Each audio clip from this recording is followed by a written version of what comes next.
નમસ્કાર, મોરબી અપડેટમાંથી હું છું તમારી સાથે નિરાલી અને ત્યારે આવી ગઈ છું હું સવારથી સાંજ સમાચારમાં તમને લોકોને મોરબીની અપડેટ આપવા માટે.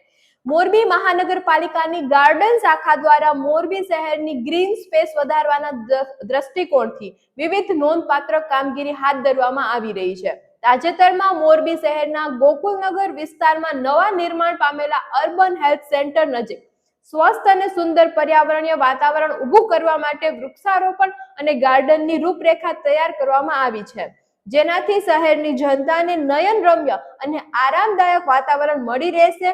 આ ગાર્ડન નિર્માણની કામગીરી હાલ શરૂ કરવામાં આવી છે અને ટૂંક સમયમાં તેનો લાભ સ્થાનિક નાગરિકો અને આરોગ્ય કેન્દ્રમાં આવતા દર્દીઓ ઉઠાવી શકશે.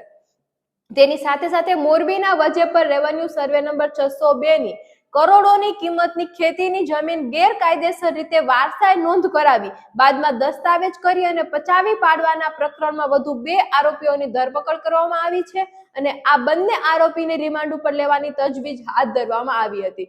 તો ચાલો, આ હતા આજના અગત્યના સમાચાર અને હું હતી તમારી સાથે નિરાલી. ફરીથી કોઈ નવી વાતની સાથે મોરબી અપડેટમાં મળશું. તો ચાલો, ત્યાં સુધી આવજો.